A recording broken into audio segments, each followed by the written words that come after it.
Okey, pada malam ini sampai giliran saya untuk menjadi ketua pentelaah lah untuk apa chapter berapa ni saya hari ni saya tak sempat buat nota dan saya hanya sharekan buku yang kita ada, tapi saya ada tanda-tandakan dan mana-mana yang poin yang penting saya cuba keluarkan. Tapi saya tak rasa boleh keluarkan semua benda, tapi insyaAllah ada sedikit inilah manfaat untuk kita bincangkan pada malam ini.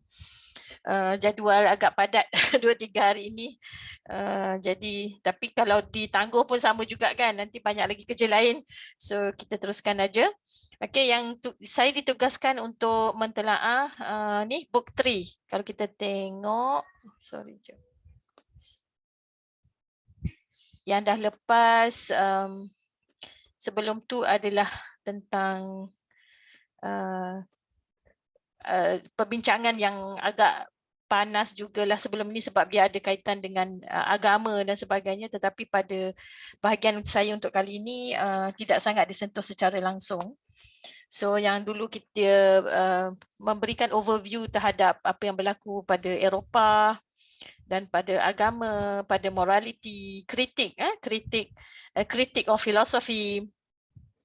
Dan book 3 adalah lebih kepada, saya merasakan mungkin dianggap sebagai perkara yang agak menjadi kandungan lah kepada apa yang Nietzsche ingin ketengahkan. Pada masa yang sama saya masih lagi boleh melihat kritikan dilakukan. Sudah tentu ketika beliau ingin mengetengahkan teori yang ingin dibincangkan, maka dia terpaksa menggunakan juga ataupun memberikan kritikan kepada teori-teori yang berkaitan. Dan kalau tengok kat sini book 3 Principles of New Evaluation dan The Will to Power as Knowledge, dan saudara Liu yang mentelaah sebelum saya sepatutnya sudah sampai, saya ditugaskan daripada muka surat 293 sehingga 330 lebih ni. So habis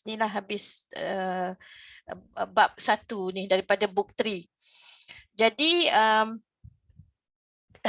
itu yang saya katakan bahawa kalau saya boleh sambung apa yang telah dibincangkan sebelum ini, pada bahagian yang saya mentelaah ini, Nietzsche sebenarnya menyentuh dan mencari pasal dengan beberapa pihak, terutama yang saya boleh katakan di sini pada golongan morality itu daripada beberapa aspek yang saya akan sebutkan sekejap lagi, dan juga di dalamnya ada mengenai psikologi. Okay, dia menyebut tentang apa yang berlaku pada psikologi dan apa yang dia tidak berpuas hati, dan juga akhir sekali tentang sains, walaupun kita tengok nanti chapter 2 akan menyebut dengan lebih mendalam lah tentang apa yang berlaku dalam sains. Dan kalau kita lihat di sinilah agak konsisten dengan tajuk buku, walaupun ia merupakan nota yang tidak disengajakan untuk diterbitkan, tetapi bagi saya ia membentuk satu, ia kadang-kadang statement yang dibuat itu agak tergantung dan tidak jelas, tetapi akhir sekali kita akan melihat isu yang nak diketengahkan adalah memang kepentingan will to power itu, dan ia adalah berkait rapat dengan aliran yang diperkenalkan dan dikatakan tentang Nietzsche, iaitu existentialism, dan dia ada kaitan juga dengan, kalau kita lihat memang memberi kesan yang besar terhadap morality, kerana dia memberikan suatu seolah-olahnya definasi lah tentang kewujudan manusia itu sendiri. So saya sedang mencari page yang saya ni, komputer saya lambat sikit, 293. Kalau ni dia agak terlajak pula. Okey, kalau saya boleh sebutkan, sambung apa yang saya sebutkan tadi. Pada awalnya sudah tentu bab tajuk yang ke-9 iaitu causalism. Walaupun tajuknya adalah causalism, tetapi di dalamnya dia membentuk satu kind of cubaan untuk membetulkan pemahaman terhadap teori-teori yang sedia ada di kalangan falsafah moral lah, di kalangan moral philosophers. Dan saya melihat beliau cuba mengkritik dan tidak bersetuju dengan kedudukan. Kita tahu bahawa aliran yang utama di modern theory of ethics adalah tentang deontological dan teleological, walaupun tidak disebutkan secara jelas di sini. Kerana kalau kita lihat sudah tentu beliau cuba menolak tentang konsep causalism dan dia cuba menceritakan tentang, sorry, pening kepala tengok 293. Belum.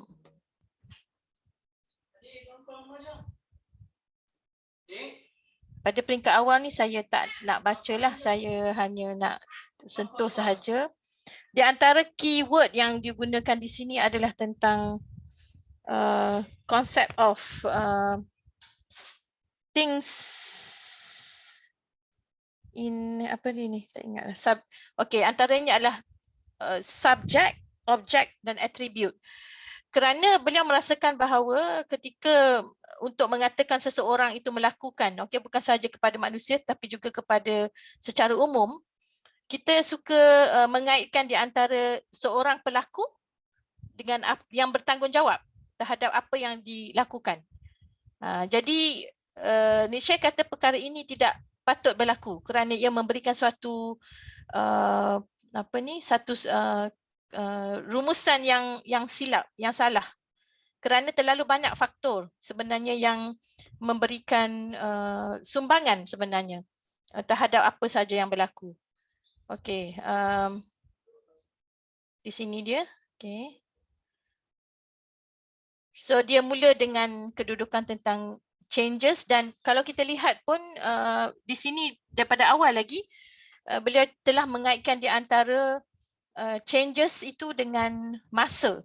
Jadi dekat sini kita boleh nampak approach beliau sebagai seorang existentialist, kerana dia sangat value, dia sangat memandang tinggi tentang keadaan kompleks keberadaan seseorang manusia itu, dan apabila sistem itu ingin memberi jawapan kepada manusia, maka dia perlu mengambil kira perkara-perkara sedemikian.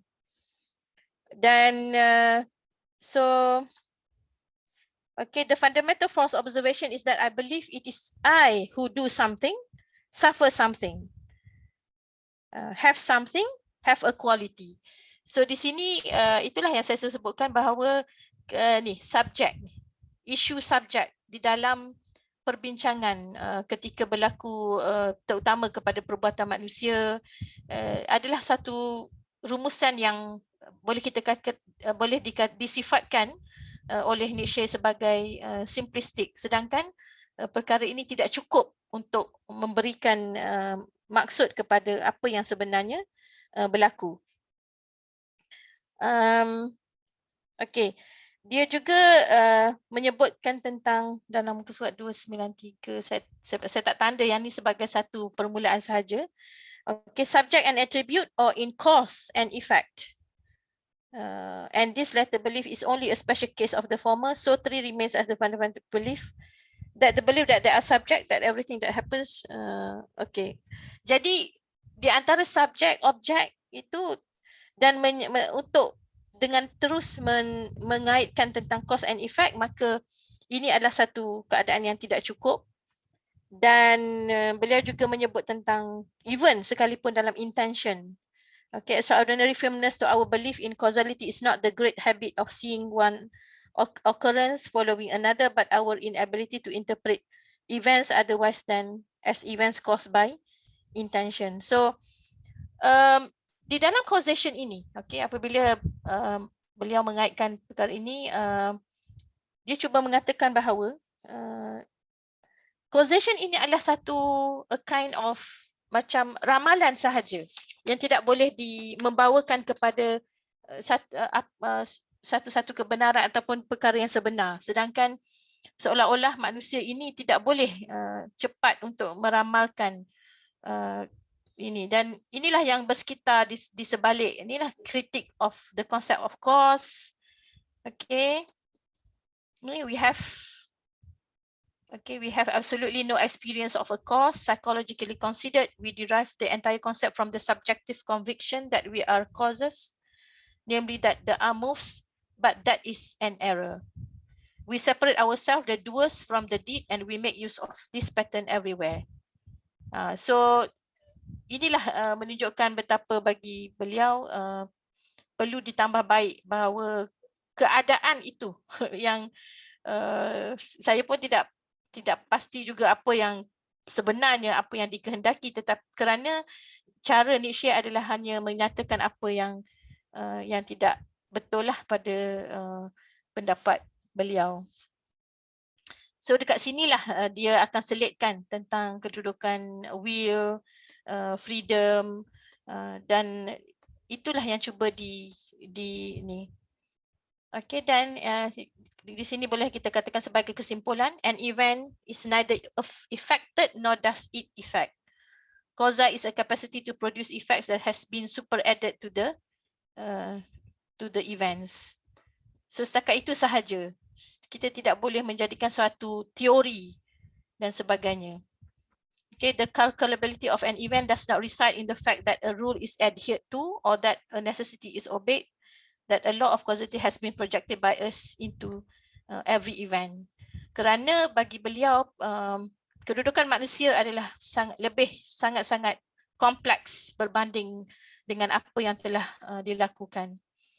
So there is no such thing as a sense of causality. So di sini Nietzsche seolah-olah bersetujulah dengan Kant, walaupun pada aspek yang lain. Beliau juga tidak bersetuju dengan Immanuel Kant kerana seolah-olah Immanuel Kant memberikan suatu pendekatan yang mechanical lah terhadap pemahaman moral. Okay, so dekat sini saya mula sebab saya rasa ini adalah sangat penting dalam teori Nietzsche. Sekali lagi against determinism and theology. So sebenarnya dia akan mengulang, dan bukanlah mengulang macam kita boleh katakan sebab causation, so perkara benda yang sama tetapi dalam konteks yang berbeza. Okay. Sekali bagi saya apabila beliau mengatakan against determinism and teleology, dia menunjukkan bahawa perkara ini tidaklah merupakan satu jawapan yang penting kerana dia tidak memberikan kesan seolah-olah macam tu dekat sini. Okay, I'm coming to the ni. Sini dia starting, sebab bagi saya ini sangat penting memberikan kesan kepada kepada teori asas Nietzsche. Duration, identity with itself, being are inherent neither in that which is called subject nor in that which is called object. They are complexes of events apparently durable in comparison with other complexes. So seolah-olah manusia ini subjek, objek, apabila terutama dah saya melihat terutamanya apa yang berlaku kepada manusia lah, walaupun secara spesifik dia tidak sebut, tapi dalam kebanyakan contoh pun memanglah melibatkan manusia. So seolah-olah yang merupakan satu rangkaian events yang kompleks. They are complexes of events durable in comparison with other complexes through the difference in tempo of the event. Rest, motion, firm, loose, opposites that do not exist in themselves and that actually express only variations in degree that from a certain perspective appear to be opposites. There are no opposites. Only from those of logic do we derive the concept of opposites. So dekat sini sebenarnya ada satu tempat di mana Nietzsche banyak menyebut tentang appearance, dan jadi kita boleh faham bahawa sekali lagi beliau mengkritik tentang mereka yang mereka atau membangunkan teori berdasarkan apa yang mereka nampak sahaja. Jadi selapis sahaja, tidak cukup. Kerana itu perlu melihat kepada perkara sebeginilah, perkara yang kompleks dan sebagainya. Dan Dekat sini dia kata sebenarnya apa yang dilihat sebagai, apabila kita melihat secara selapis, kita mudah untuk menyatakan bahawa berlakunya opposites. Berlakunya satu keadaan di mana yang ni boleh, yang ni tak boleh. Macam dia mesti memberikan jawapan yang berlawanan. Tetapi ini tidak semestinya berlaku. Itu yang saya boleh fahamlah daripada apa yang cuba diketengahkan oleh Nietzsche, kerana di dalam keadaan yang kompleks ini seolah-olah hukum seperti ini, okey, satu aturan seperti ini tidak berlaku. So bahkan dia mengatakan there are no opposites, only from those of logic do we derive the concept opposite and falsely transfer it to things. So dalam kaedah logik mungkin ada perkara yang opposite, tetapi dalam apabila kita transfer kepada apa yang sebenarnya berlaku, yang saya boleh maybe katakan in time ataupun benda keadaan manusia ini, maka tidak semestinya konsep itu berlaku. Okey. Okey. So sama juga keadaan dia di sini, give up subject object. So inilah yang saya katakan bahawa dia lebih kepada cuba mengkritik tentang apa yang sedia ada lah. Okay, dan di sini dia mengatakan about will to truth is making true and durable, an abolition of the false character of things, a reinterpretation of it into beings. Truth is therefore not something there that might be found or discovered, but something that must be created, and that gives a name to a process, or rather to a will to overcome that has in itself no end, introducing truth as a processus in infinitum. An active determining, not a becoming conscious of something that is in itself firm and determined. It is a word for the will to power. So di sinilah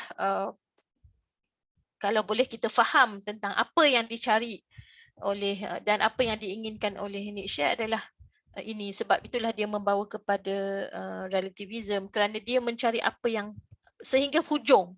Kalau boleh nak memahami, tapi pada akhirnya apabila kita cuba mencari sampai ke hujung, akan menjadi sangat sukar untuk mendapat satu standard jawapan.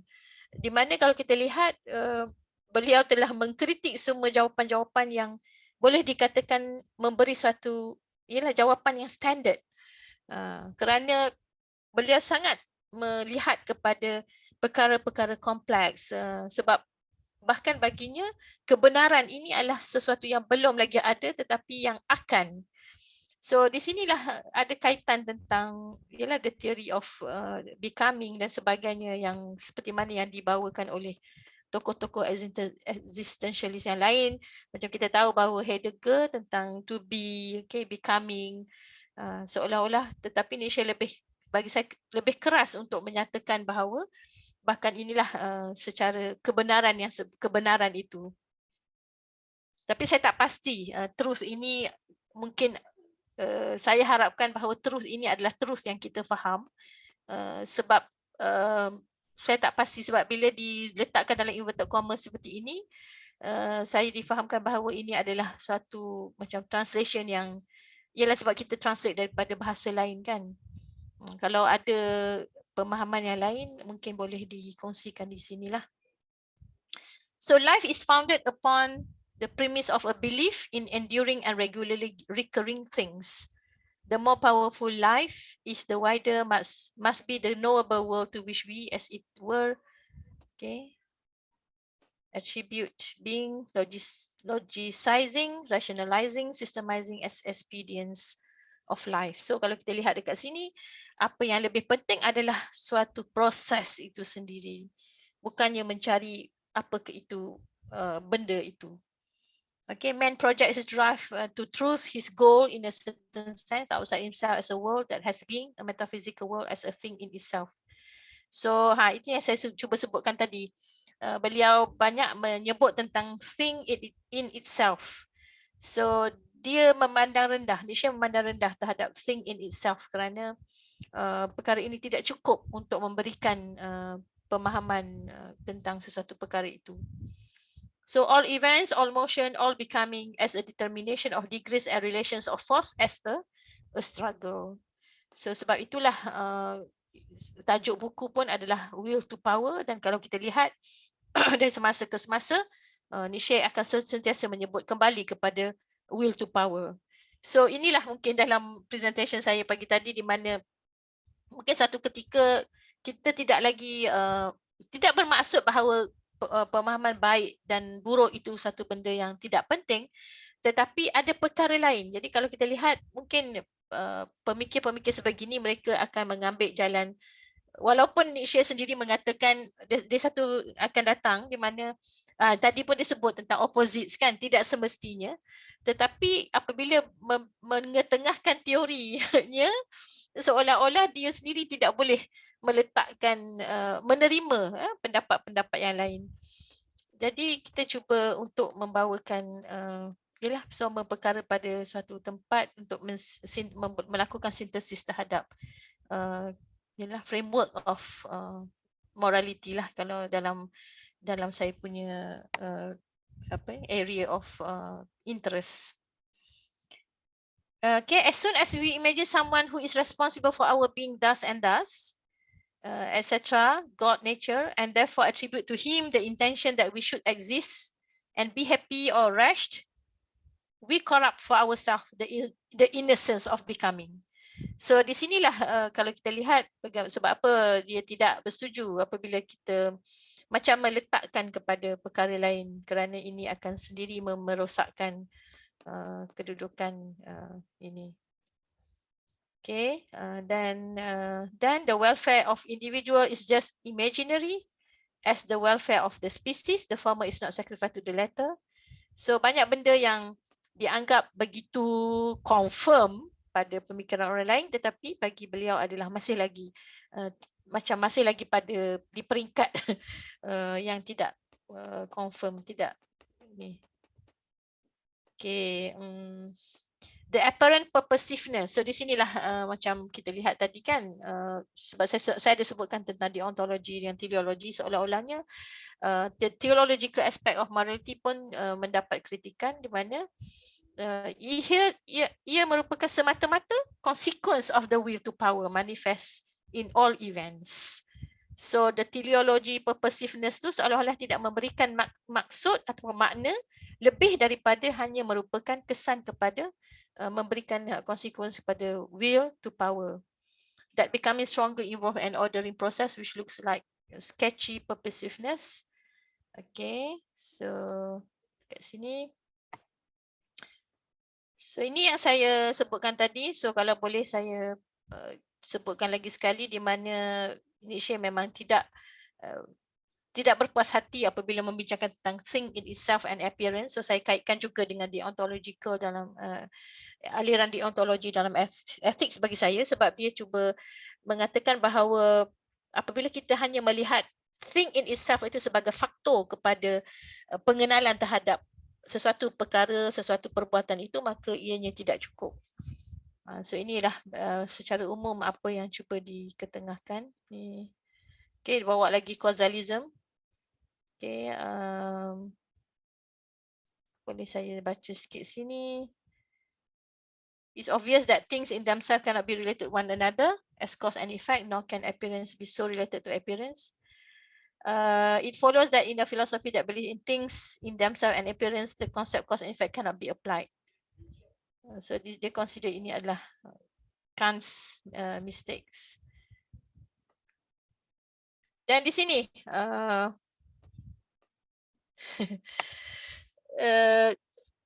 against scientific prejudice, one would like to know what things in themselves are, but behold, there are no things in themselves. But even supposing there were in itself an unconditioned thing, it would for that very reason be unknowable. Something unconditioned cannot be known. Otherwise, it would not be unconditioned. Coming to know, however, is always placing oneself in a conditional relation to something. So dekat sini kita tahu bahawa ialah dia mengetengahkan dan memberikan penekanan terhadap pentingnya kita mengambil kira tentang condition itu. Satu perkara, tidak boleh kita hanya mengambil, macam tadilah saya sebutkan, either kita mengatakan bahawa things in itself ataupun something about appearance ataupun causation, ini menjadikan ini akan menjadikan ini secara mendata seperti itu, semua ini tidak diterima oleh Nietzsche, dan dia mengetengahkan tentang kepentingan condition dalam satu untuk mengetahui dan memberikan suatu makna kepada manusia dan sebagainya. Condition itu sangat penting. Okay, coming to know means to place oneself in the conditional relation to something, to feel oneself conditioned by something and oneself to condition it. Okay, apa lagi dekat sini? Okay, in short, the essence of a thing is only an opinion about the thing, or rather it is considered is the real, it is the soul, this is. So dekat sinilah kalau kita boleh lihat dia mulalah kepada yalah, relativism, nihilism dan sebagainya. Walaupun di satu pihak yang lain, kalau kita nampak dalam penulisan Nietzsche, dia sendiri seolah-olah tidak berapa setuju 100% juga dengan nihilism. Dia seolah-olah mencari selain daripada nihilism. Jadi inilah yang kita pun tidak boleh nak fahamlah apa yang sebenarnya dia cari. Okay, subject is such a created entity, a thing like all others, a simplification with the object of defining the force which posits, invents things as distinct from all individual positing, inventing, thinking as such. So kalau kita lihat di sana ada beza di antara posits, inventing dengan apabila kita hanya melihat satu sahaja, tidak mengambil kira positing, inventing, thinking, dia jadi lain. Sebab tu dalam perbincangan tentang Introduction to Metaphysics, Heidegger kan, to be become itu, di mana itu memberikan kesan yang sangat besar terhadap kerangka pemikiran mereka. Terutama sebab tu saya katakan bahawa pendapat seperti ini saya tak pasti, tapi memberikan kesan yang sangat besar dalam pemahaman moral itu sendiri apabila ialah dalam pemahaman secara umum kita hanya meletakkan baik buruk sebagai perbuatan itu, bukannya sedang membuat, dia hanya sebagai satu sifat ataupun macam mana saya nak sebut tapi maknanya ada aspek yang perlu kita memberikan perincian yang lebih, di mana di sinilah kita boleh mengambil manfaat daripada perbincangan Nietzsche ini. Okay, things that have a constitution in themselves, a dogmatic idea with which one must break, absolutely. So dia memang pantanglah dengan perkara-perkara yang dogmatik dan sebagainya. So saya harap para pendengar semua boleh relate apa yang saya cuba sampaikan ini dengan kerangka pemikiran Nietzsche secara umum. Okey, apa lagi yang saya nak bincang dekat sini? Dekat sini pun dia membincangkan tentang objektif dengan subjectivity. Tetapi begitu juga di sini sebenarnya dia mula untuk mengetengahkan yang dianggap sebagai antithesis ini. Bagi dia itulah sebenarnya dia ada kaitan dengan apa yang saya sebutkan tadi dengan opposites. Bagi beliau perkara ini tidak semestinya berlaku, tidak semestinya bila ada objektif subjektif, tidak semestinya antithesis ini berlaku secara direct sebegini. Begitu juga dengan saya boleh nampak dari segi ni unity, pemahaman tentang unity itu. So beliau mengharapkan pemahaman-pemahaman terhadap konsep-konsep sebegini perlu diketengahkan dengan lebih mungkin harmoni dan sebagainya. Dan di sinilah dia cuba membezakan, okey, di sini dia dah sebut dah tentang appearance dan sebagainya. Dekat sini ada okey, the physical explanation which is the symbolization of the world by means of sensation and thought can in itself never account for the origin of sensation and thought. Rather, physics must be human being and theology. So saya rasa dekat sini dia cuba menyatakan bahawa banyak perkara yang kita tidak boleh ialah membawakan dalam bentuk pemahaman secara fizikal kerana dia memberikan suatu kekangan. Okay, might all quantities not be science as qualities. So sekali lagi meletakkan dua perkara yang boleh dianggap sebagai berlawanan. Dan di sini dia cuba membezakan di antara keduanya itulah. Saya pun tak ni. Dan di sini dia cuba mengetengahkan tentang kompleksnya saya boleh sebutkan tadilah yang berkaitan tentang sains ni. Saya tak jumpa kejap, saya nak cari pasal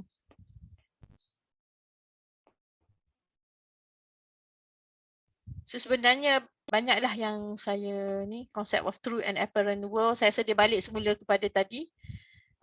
Dan di sini bermulanya tentang psikologi.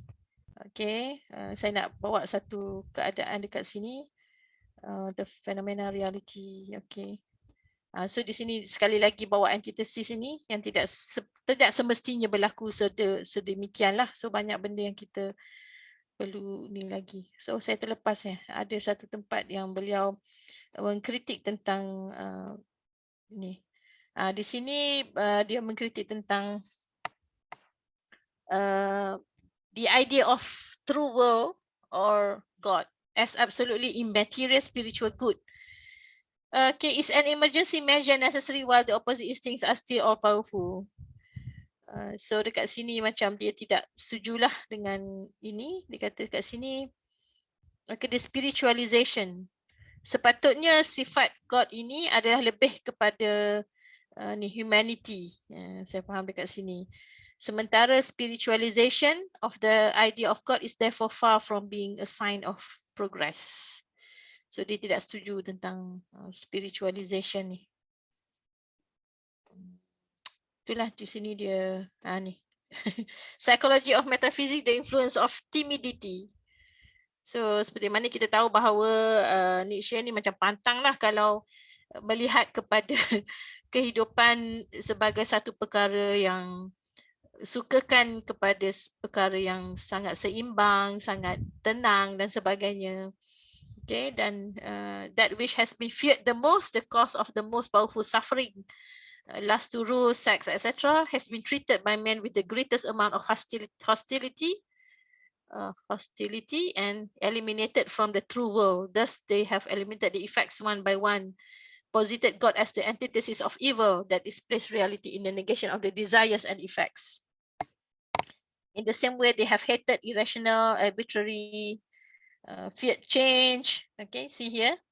In the same way, they have feared, takutkan tentang perubahan, transition dan sebagainya. Sudah tentu Nietzsche tidak bersetuju dengan perkara ini. So sepatutnya kita kena meletakkan itu yang dikatakan sebagai kembali kepada konsep baik dan buruk itu bagi Nietzsche adalah satu keadaan yang terlalu mendata lah, sebab perkara yang macam ni tidak terus dianggap sebagai ditolak. Maka ia memberikan jawapan sangat simplistik dan Nietzsche tidak berpuas hati tentang perkara ini. So ini juga dia macam mana dia membawakan suatu set of questions, soalan-soalan yang biasanya berlaku seolah-olah tidak ada jawapan lain. Jadi dia cuba memberikan mencabar terhadap keadaan-keadaan ini. Okay, saya rasa ini pun dah macam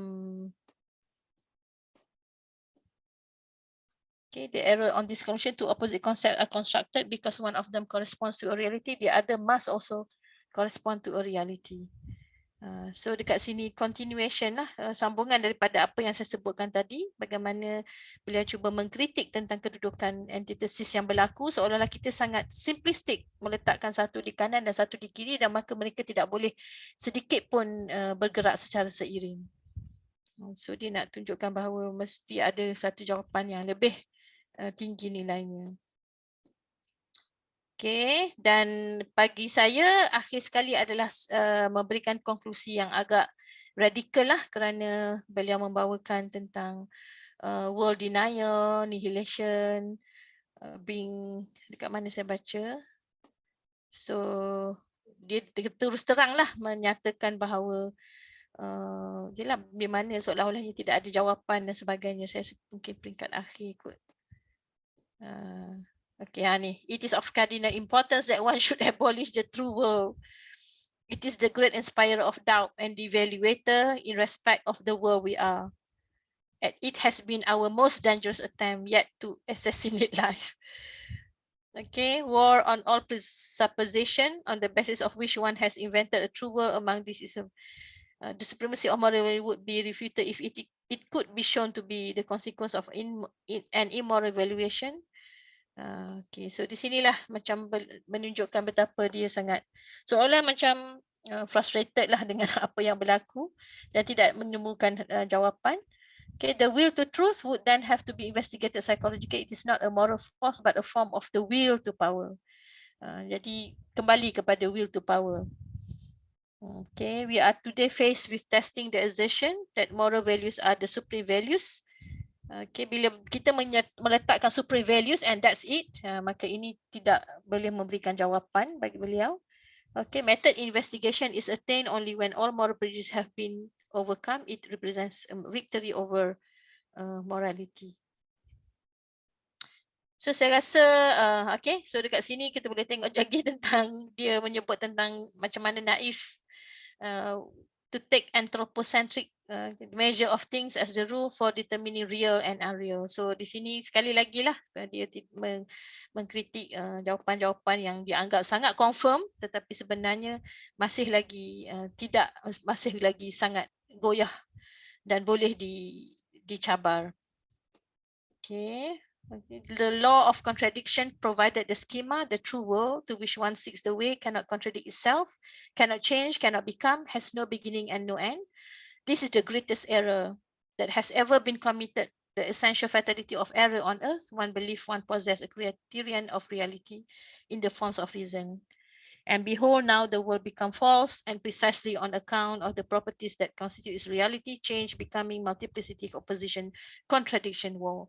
Sebab itulah ini yang saya cuba ketengahkan dalam perbincangan tentang post-COVID, morality and ethics. Bukannya saya tidak melihat kepada kedudukan vaksin, kedudukan sakit itu sendiri, tetapi ini adalah kemuncak kepada, for me is a wake up call di mana kita perlu juga tangani keadaan sebegini, keadaan di mana banyak berlaku krisis, banyak berlaku perubahan dan sebagainya. Di sinilah bagi saya idea Nietzsche ini boleh dihargai, kan, walaupun kita mungkin tidak bersetuju dengan apa yang dibawakan oleh Nietzsche dalam banyak hal, tetapi kritikan-kritikan beliau kadang-kadang boleh diterima di mana memerlukan satu jawapan yang lebih kaya dan lebih kompleks, bukan sahaja memberikan jawapan baik, betul, salah macam tu sahaja. Dan ialah kalau kita ingin membina satu framework terhadap morality, maka kita kena mengambil kira lah pendapat-pendapat sebegini.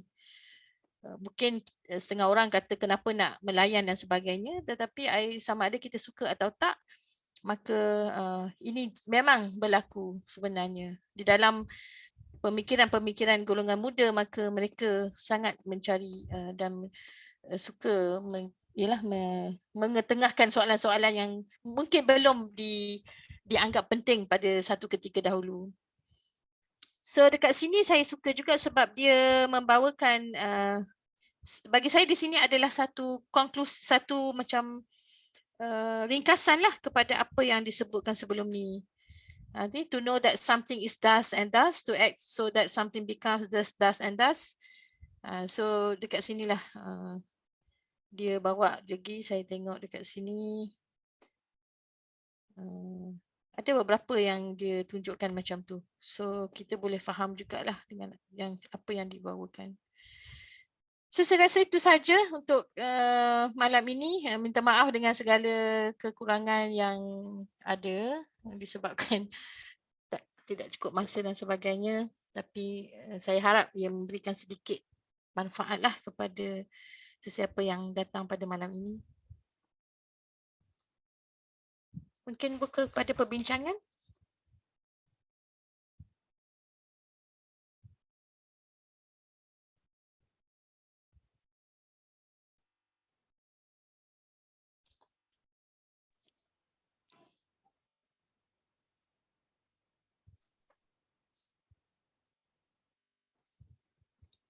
Ada siapa-siapa nak menambah ataupun membetulkan apa yang mungkin tidak jelas dan sebagainya?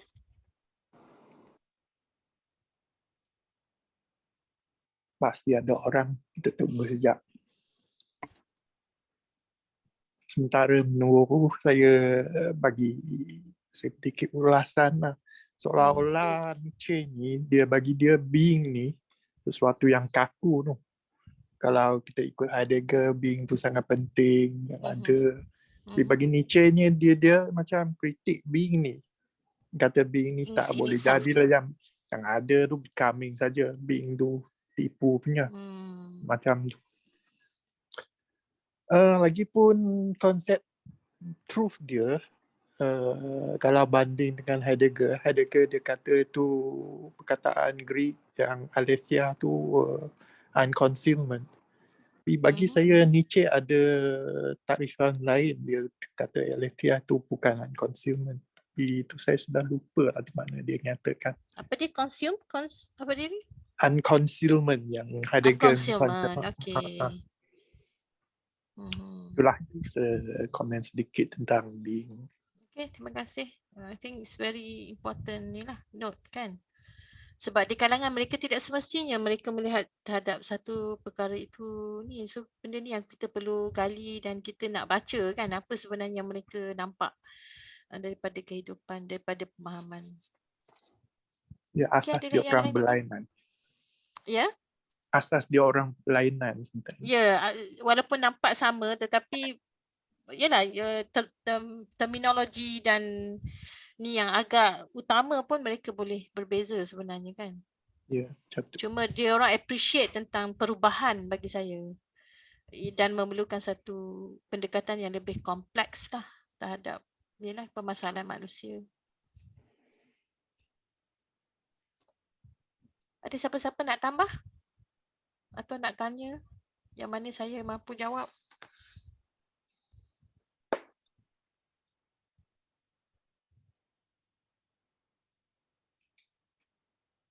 Assalamualaikum. Waalaikumsalam. Assalamualaikum Dr. Amira. Ya. Intan here. Thank you very much for your presentation. I'm glad I had the opportunity to turn up. I cannot speak for anyone else, but I found it to be a brilliant exposition of Nietzsche. And I appreciate it very much because I didn't read the chapters. And I thought, oh, I don't have the time, but because you drew out the important sections. So now it's easier for me to go and see which parts interest me. And banyaklah, for example, the passage on truth, the passage on logics, the passage on various passages. And then I was also following your earlier presentation this morning. Okay. Yeah.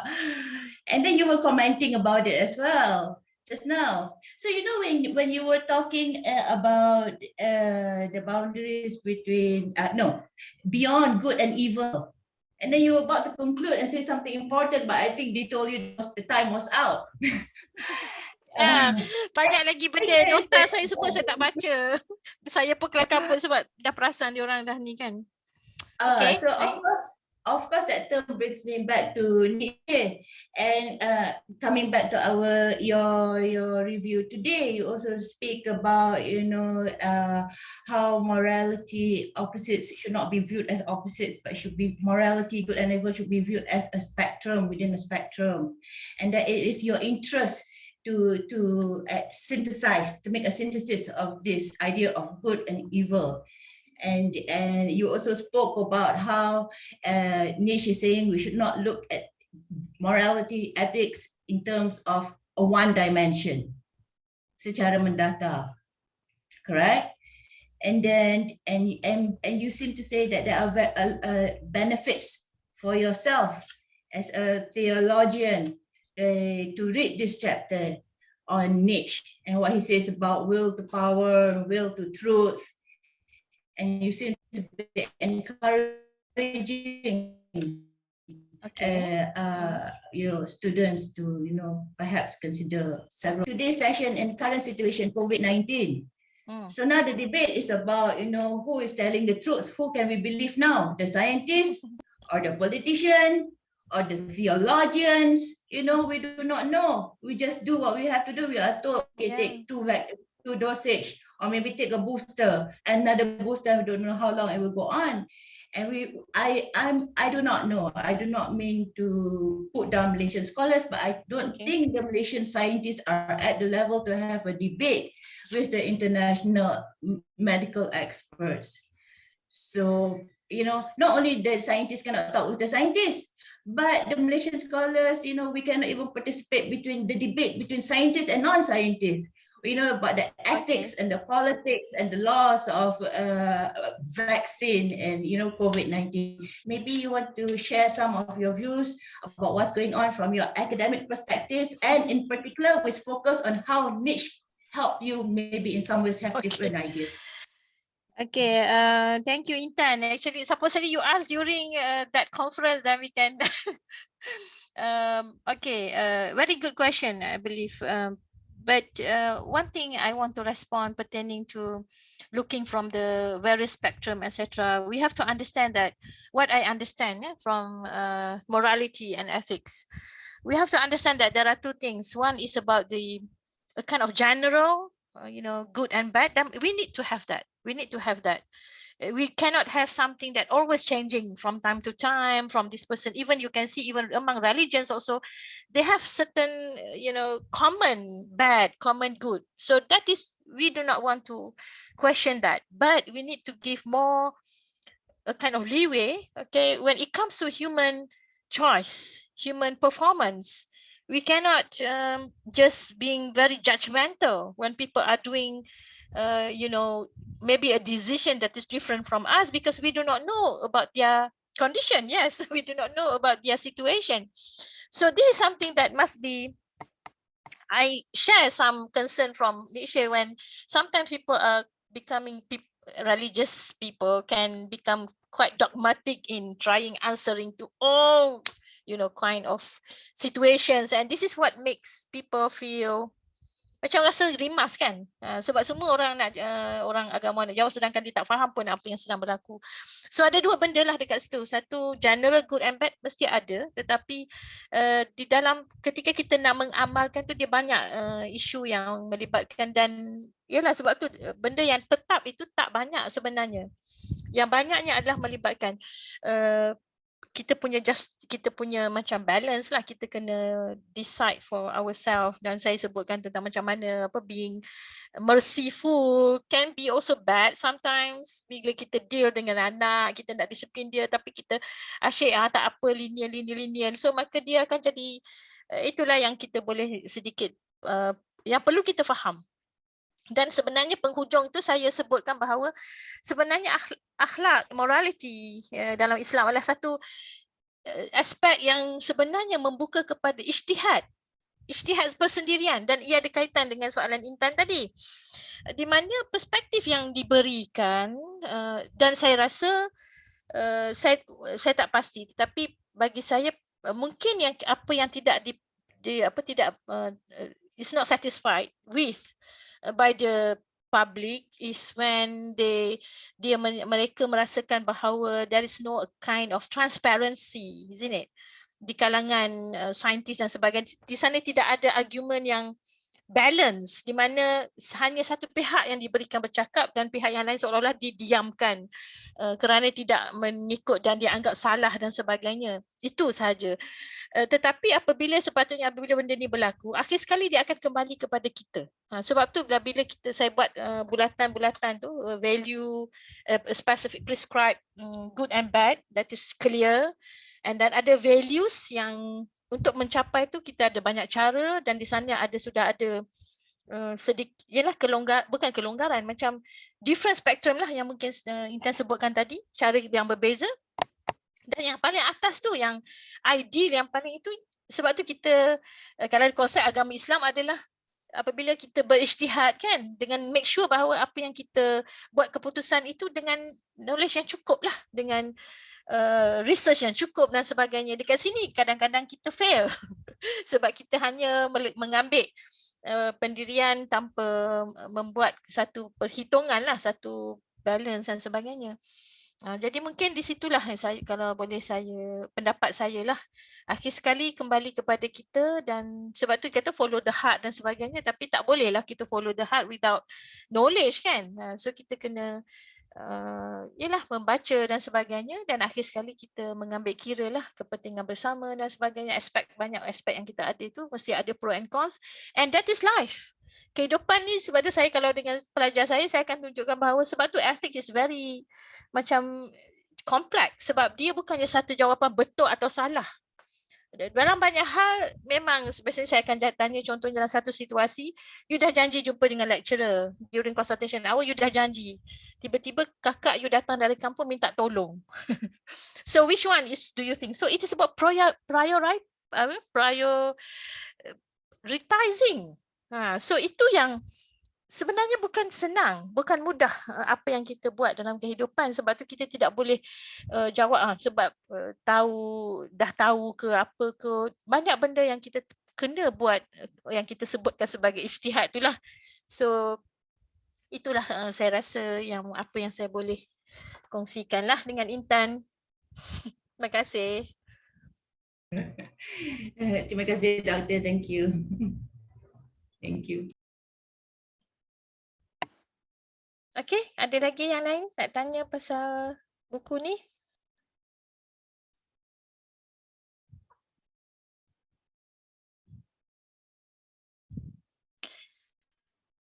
Apabila cara saya membaca penulisan-penulisan filosofers ini, saya suka melihat kepada dimensi yang mereka cuba ketengahkan, dan setiap orang mempunyai tetapi inilah pendapat manusia, dia akan lebih macam bila dia ambil satu dimensi itu, dia akan pergi dengan lebih dengan agak ekstrim lah. Kita boleh kata macam tu. Jadi dalam Malaysia ni kita tahu bahawa ni, tapi kita cuba bawa ketengahkan sedikit. Kita bawa ke bentuk yang tidak terlalu inilah, sampai melihat kepada tidak ada kebenaran dan sebagainya, sudah tentu kita tidak setujulah. Tetapi concern yang dibawakan itu bagi saya agak genuine lah. Itu juga ketika kita membaca tokoh-tokoh yang lain kan, dan masing-masing kita sudah ada worldview kita, dan itu jugalah yang memegang kita sebenarnya. Okey, ada apa-apa lagi? Kalau tak ada, bolehlah kita tamatkan. Liu? I have another question. Okay. Boleh. Boleh. Yeah, this one just Belum pukul 9. General discussion je. You know, we talk about Islamic values, Islamic morality, Islamic Sharia, and then we talk about spectrum of values on the ethical scale, the moral skills. And then we look at culture and different countries, you know, different level of development. So, for example, I just want to get Dr. Amila's opinion lah on something on international relations. Hal saya ni. Ni kena buat interview ni. Okay, so you know, just 2-3 days ago, the Taliban government announced that now they're not going to let any female appear on TV. Sebelum tu dia dah cakap they restricted the women and the young girls from going to school and from going to universities. They said it was temporary, but then sampai sekarang it's been going on. And now there are further measures to restrict women from the public. Now there are restrictions. They cannot show women on TV dramas. So people are wondering, are the men have to take the role of the women in the TV dramas? And then also they probably won't allow the female news presenters on their national live TV as well. So many restrictions on women, but the government of Malaysia has not really formed a rigid position on this. But the support, people are going over to Afghanistan, giving donation, charities, because of course the people are also suffering. So there are some sectors of the public are saying that we shouldn't be supporting such extreme governments which represent extreme Islamic views. What do you think about this in the context of beyond good and evil, and different cultures and different interpretation, and then the political interest behind all of this, if you look at it in the historical context as well? And how would you advise the Malaysian audience to approach this issue? Boleh? Okay. Oh, ini memang soalan berat ni. Okay, I don't think I'm in the capacity to answer lah this kind of question, sebab politik ni benda yang melibatkan banyak aspek kan, dan saya boleh memberi pendapat, tetapi pendapat sebagai seorang rakyat biasa lah, seorang yang ni kan, untuk mewakili kerajaan dan sebagainya, saya rasa saya tidak boleh lah, sebab kita tidak begitu tahu tentang isu-isu dan polisi-polisi yang biasa, dasar-dasar yang biasa dibuatlah keputusan oleh kerajaan dan sebagainya, kerana saya pun memang tidak menceburi bidang tersebut kan. Dan saya sendiri tidak berapa aware sebenarnya dengan apabila Intan sebut antara isu wanita dengan isu tadi mengenai education, saya rasa itu yang lebih crucial sebenarnya. Kenapa tidak diberikan ruang untuk mereka menuntut ilmu? Itu yang patut kita ni. Tetapi kepada wanita, saya melihat dia lebih kepada kena melihat suara dalaman mereka itu sendiri, kerana kita tidak terlibat lah, bukanlah kita melihat secara luaran sahaja kan. Yang terlibat secara langsung adalah wanita-wanita yang berada di dalam negara itu, kerana kita tidak culture itulah seperti mana yang Intan sebutkan itu, dan melibatkan polisi kerajaan untuk tidak mengadakan hubungan-hubungan diplomasi dan sebagainya, kerana selagi dia tidak memberikan bagi saya lah kesan secara langsung kepada hubungan kita dan ni semua ni, kecuali ialah mungkin kita ada faktor-faktor lain kot yang menyebabkan kita membuat keputusan, terutama apabila kita memutuskan hubungan diplomatik dan sebagainya lah. Bagi saya kurang tahu sebenarnya. Saya tak berani juga nak sebab saya kurang ilmu mengenai itu. Mungkin Intan lebih tahu. Ini sebab tu dalam keputusan kita, Yes, I understand. Thank you for your response. That was a very diplomatic answer.